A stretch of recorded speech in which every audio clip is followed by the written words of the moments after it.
There are no actors in this, and no fiction. All of this actually happened in the America where you and I sleep. Many people have heard of Governor Siegelman, the Alabama Democrat who was tried on flimsy charges by a government prosecutor, then marched off in chains in front of the reporters by a Republican judge.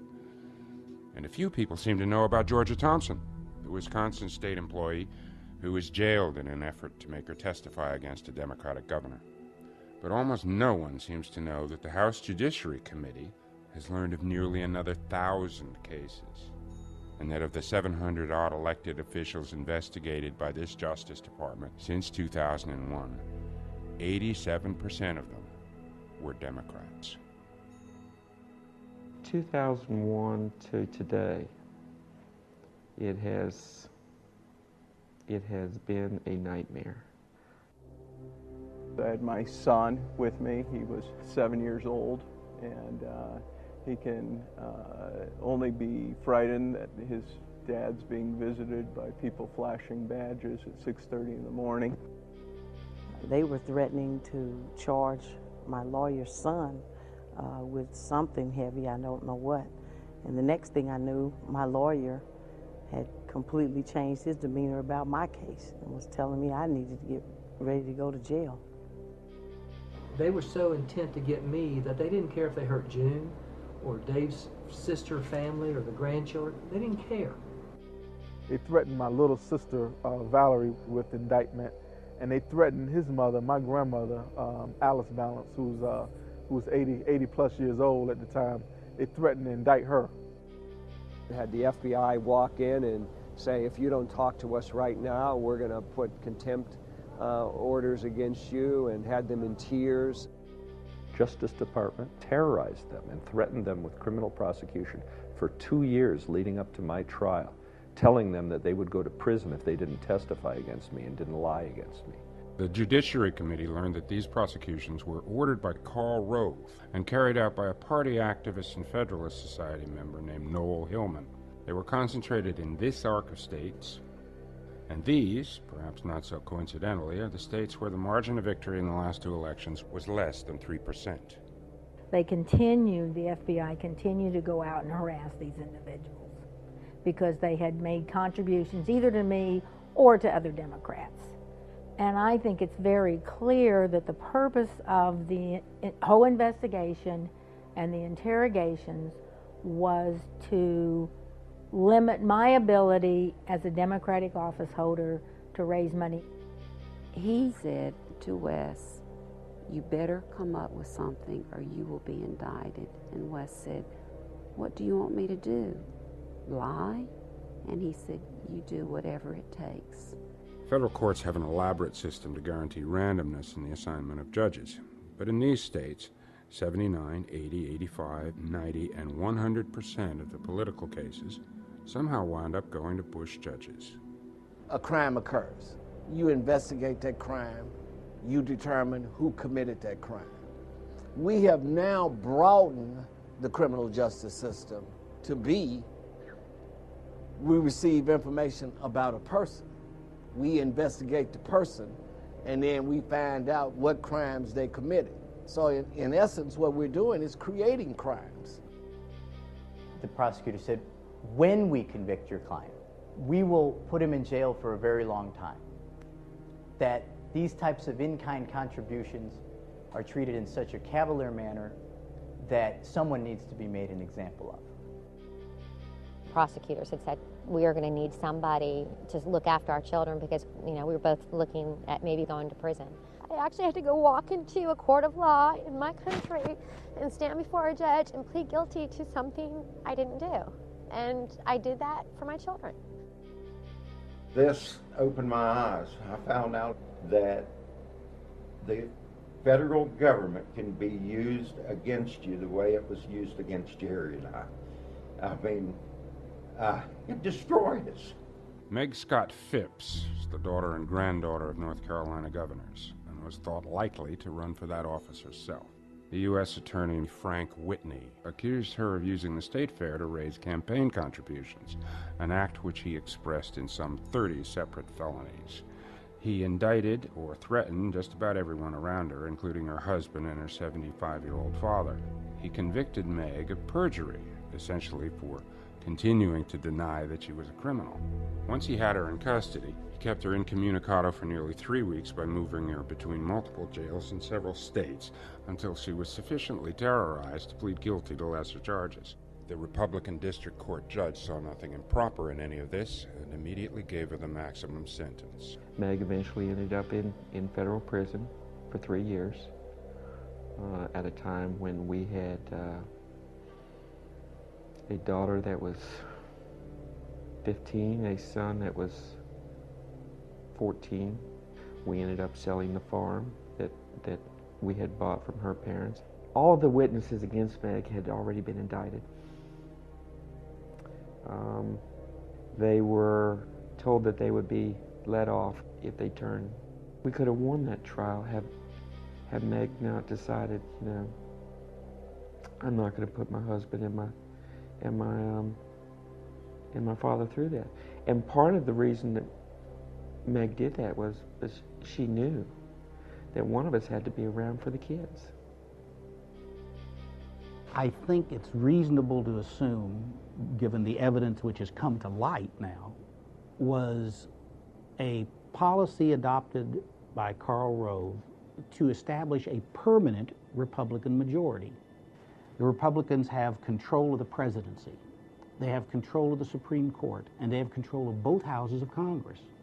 How do you preserve that control and make that control permanent? And the answer to that is you start attacking the lower level of the Democratic Party in such a way that you can undermine both potential candidates for office. At the time, I was going through a primary campaign. I was a very busy city council person at the time. And also potential sources of both fundraising and other support.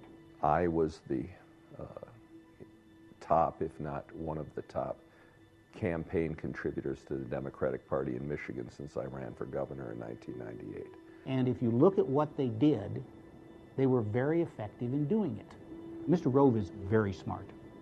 And what he understood is that if you indict a senator or a congressman or a governor, that may make national news. But if you indict someone who's in the state legislature, someone who's a county executive, someone who's a local official, that doesn't make the national news. It achieves the objective of undermining the Democratic Party and its ability to rebound. It achieves the objective of creating the impression that the Democratic Party and its members are somehow corrupt. It achieves the objective of costing a heck of a lot of money to those people. And it stays below the national radar. Sandra McFadden Weaver had once co-signed a loan to help a parishioner buy a house. Later, the FBI agents assigned to paw through her life discovered that the loan papers said that she would actually live in that house, which of course she hadn't. This they called mortgage fraud. Reverend Weaver resisted until bankrupt. And they rolled around to this thing and blew up this big, she's a fraud, she's a felon, she's a this, and blew all that kind of stuff up right before election, of course, during campaign time. All of it was very well timed, it appeared to me. It doesn't matter to certain people whether or not the truth ever comes out. It matters to some people that, that they get certain people. They want to silence certain voices. Assemblyman Mezzatesta got a grant to train the volunteer fire departments in his district. Being a frugal man, he managed to stretch the grant to train several departments beyond his district. U.S. Attorney Valdrini labeled that vote buying and managed to put the issue in front of a Bush judge, who allowed it to go forward in spite of the obvious fact that the firemen involved were outside of Jerry's district and couldn't possibly have voted for him anyway.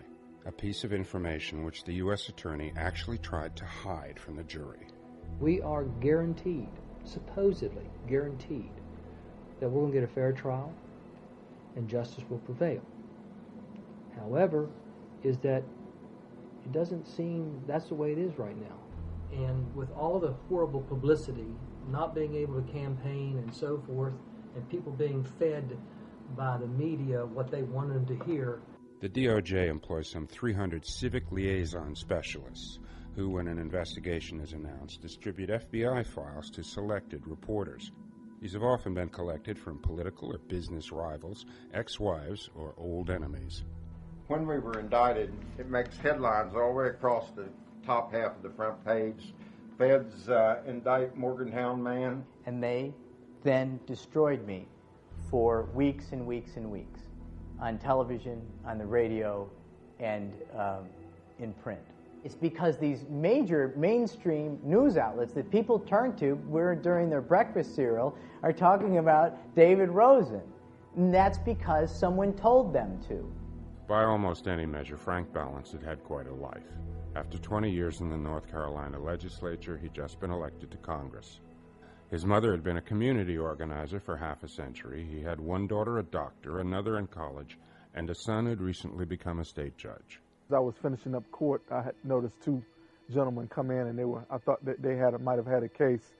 But as court ended, and I asked them whether they had any business in the court, they basically told me that they were there to see me. So I just sort of ended court, and then I ended up talking with them and finding out that they were agents, FBI agents. U.S. Attorney Frank Whitney, having done with Meg Scott Phipps, indicted Frank's son for failing to file a tax return 5 years previously, even though the government had owed him money. He set equally compelling cases against the congressman himself, his daughter, and his mother before Judge Terrence Boyle, Federalist Society, bluntly racist, and among the most reverse judges in the federal judiciary. The congressman spared his family, resigned from the House, and accepted a plea. This is a picture of me and my dad on my wedding day, walking me down the aisle. And now my dad is in Butner, North Carolina, in a federal prison. I don't know of any crime committed, so... Paul Miner was the largest contributor to the Democratic Party in the state of Mississippi. Since judges are elected in Mississippi, they were obviously among the candidates he raised money for. This the government chose to term bribery. The U.S. attorney, whose name is Dunn Lampton, who incidentally was on the list to be fired by the Department of Justice, and he is suddenly removed from the list. If Miner had given bribes, someone obviously must have received them, a role for which U.S. Attorney Lampton chose 3 Democratic state judges. The FBI agent who originally was on the case was yanked off of it because he indicated he couldn't find there was any bribery involved. The first FBI agent that was assigned to the case, he was actually reassigned to Guantanamo Bay at the time. Didn't seem like there was much of a fit for his expertise at Guantanamo Bay, but nevertheless, because he had raised objections about the prosecution, he was reassigned.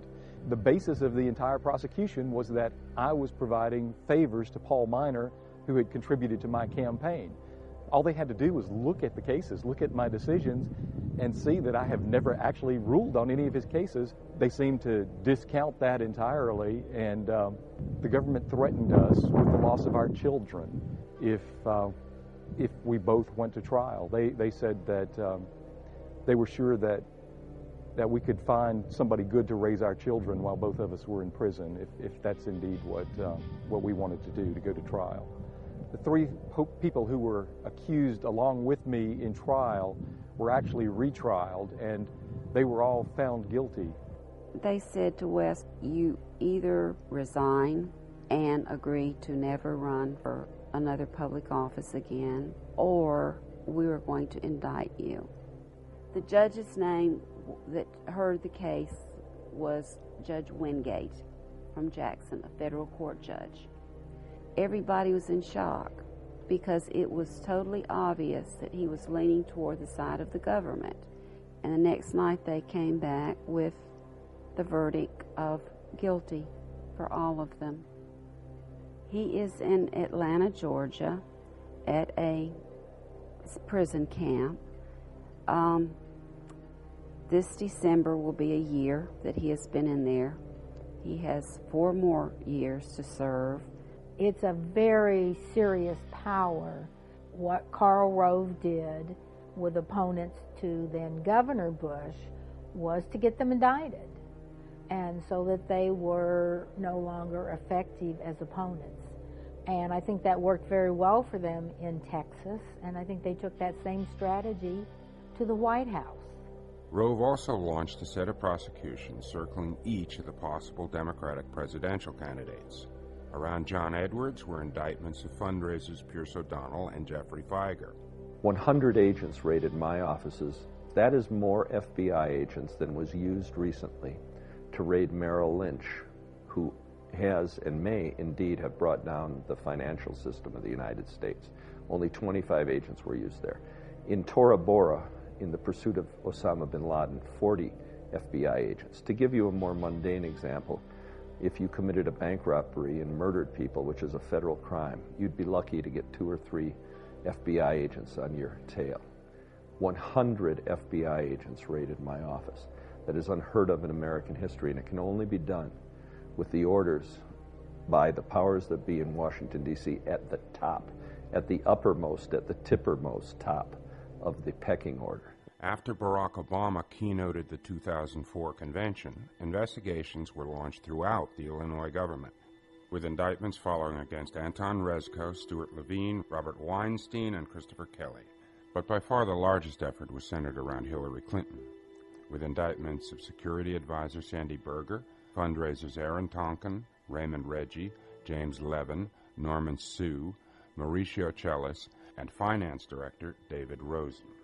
I can't say strongly enough how well organized, how integrated, how mission driven and mean the group that were trying to take Hillary Clinton out, how powerful that group is. And that group had members of our government involved in it is absolutely true. That they used the power of the state to go after a political enemy happened to me. It happened to me, and I suffered greatly from it. Your rights are all taken away from you. You feel that they can just do anything and be anywhere. Every single one of them had their office or their home burglared. I mean, I found out Don Siegelman also had the same thing happen, and it's after the fact that we're right now just starting to connect these dots. I read about this, that this happens in other countries. And I'm here to say it not only happens in this country, it not only happens in politics, but it happened to me. And the media outlets were part of it. Destroying of my reputation and the slanderous attacks via the television, which is such a powerful disseminating tool, it happened. It wasn't coincidence that it happened. It happened, and it only happened from the organs of the right. It only happened on Hannity and Combs. It only happened on Rush Limbaugh. It only happened with Fox News. The indictment of Anthony Pellicano brought a double benefit of potentially embarrassing Senator Clinton and threatening her largest contributors, Stephen Bing and Ron Burkle. And to know that somebody like Anthony Pellicano actually sat in jail for 5 years. They didn't bring him to a speedy trial, and we're not talking about Guantanamo Bay. We're talking about the United States of America. In fact, this spring, the DOJ staged trials behind each of the potential nominees, starting within days of each other. U.S. Attorney Bradley Schlossman, Federalist Society, vehemently anti-affirmative action, which is why Ashcroft put him in charge of the Civil Rights Division. In Kansas City, he immediately secured a string of indictments against a poor people registration effort called ACORN. He recently exited to a partnership in one of the richest oil law firms in the country. U.S. Attorney Deborah Wong Yang got a partnership and a reported $1.5 million signing bonus in the law firm that led the fight to shut down the Florida recount. Noel Hillman was given a permanent federal judgeship and immediately nominated for elevation to the Third Circuit Court of Appeals. U.S. Attorney Frank Whitney, also Federalist Society, was given a lifetime appointment as a district judge.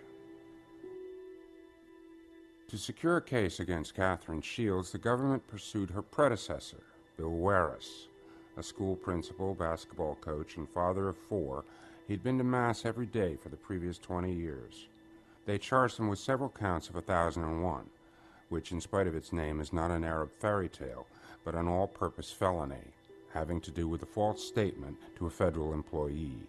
Whereas his pension and the equity in his home was far less than it takes to defend oneself against a federal charge. So he pled guilty in 2005, had his first heart attack 2 weeks later, and within 18 months was dead at 63. Of the other Democratic office holders pursued by Karl Rove, there were 2 suicides and half a dozen deaths from natural causes under the age of 70. It wasn't a situation that you were innocent until proven guilty. You're innocent until proven broke. Financially, it was devastating. $100,000. In excess of $200,000. Over $500,000. Nearly everything we had. Short of $2 million. And we should all fear our Department of Justice. We should fear our government. And we should fear the Bush administration and Karl Rove. Because they don't stop until they break you. It ruined me. To the point of, killing off one of my parents in the whole process. You believe this is your country. You were just this all-American family, and you just can't believe this is the United States of America that is doing this, that this is happening in our country. I'm thinking, are you serious? I mean, what country is this, This is not the system of American justice that I fought for in World War II. It's not the system of American justice that Paul fought for in Vietnam. 9 terms I was elected. My father's a World War II veteran, been raised all my life to respect this country, respect the flag, respect the Constitution. And when I heard a U.S. federal prosecutor say, you must disregard the evidence in this case, don't let the evidence get in the way, you need to find them guilty. I was ashamed to be an American citizen at that time.